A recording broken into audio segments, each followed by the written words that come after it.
to me, it's more of a philosophical thing, and again, it's an educational process, which is our job to get the message out. And tonight's the first evening we've actually had an opportunity from an organizational standpoint to present to the general public what conclusions we've come to this point and what the impact on the taxpayer is going to be. So it's our job to educate the public through forums such as this and other meetings that we're going to be planning throughout the summer, whether it be in smaller groups in neighborhoods, coffees and things of that nature, to get the information out, to educate the public. And again, we're not looking to hide anything as far as what the impact of this is going to be on anybody's household. That would be foolhardy. We put in 2 years' worth of work so far to get to this point, to answer the questions and concerns that were raised through surveys that we put out, phone calls that we made here. Why didn't you vote for the new school? Why didn't you vote for the police station at town meeting? What were your concerns? I mean, it ran the whole gamut from, I want to see a whole big master plan, to I just think it's too much and I can't afford it. All the way up and down the spectrum. So we have all those issues that have to be addressed, and what we're hoping to do is to address people's concerns in a very straightforward fashion.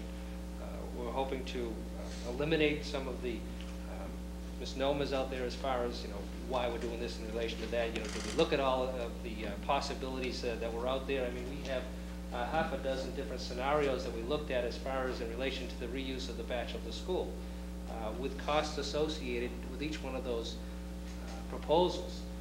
What we could do, what we can't do, what do we want to do? Are we going to sell it up? Are we going to lease it out? Are we going to put again, it was mentioned, some affordable housing in there, and all the costs associated with those. We had with the money that was appropriated from town meeting, we extracted an awful lot of information, useful information, as to what the prospects of doing some of these things were and which one became most cost effective. And that's what we're hoping to present to the general public going forward in the next few months. I just know one big issue was relocation of the police station to not the center of town.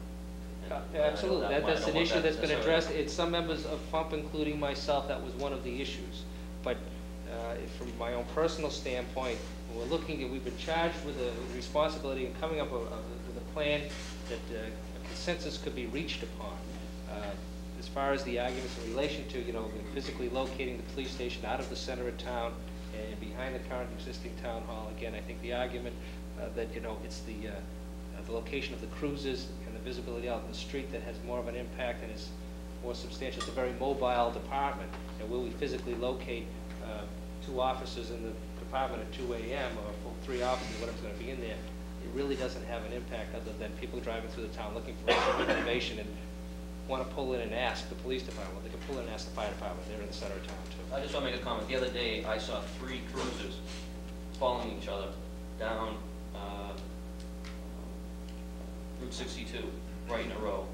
And that one just kind of said, why are they doing that if that is not the case? So I just had brought a question into my mind. I can tell you why they're doing it. Okay.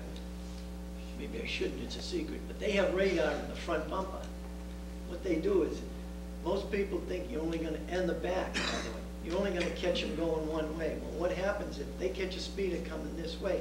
One cruiser will swing around and go after him. The other cruiser will swing around to cover him because they're alone. There's only 1 officer per car. So that's just they probably do that 1 hour. That's a set program. They do it at night too. They might, matter of fact, they're probably doing it now. They do it between 9:30 and 10:30. So it's a set program. You leave first. Yeah. I don't speed, but they usually leave me alone because they want to have a bathroom in the station. That is it's a speed trap system they use. So the next time you see that, you know that someone's going to turn around and someone's going to cover them. I was going to say Steve, I have... your third question. Thank you. I had my third question for Dave Hanlon, and it's a question regarding that vehicle maintenance facility.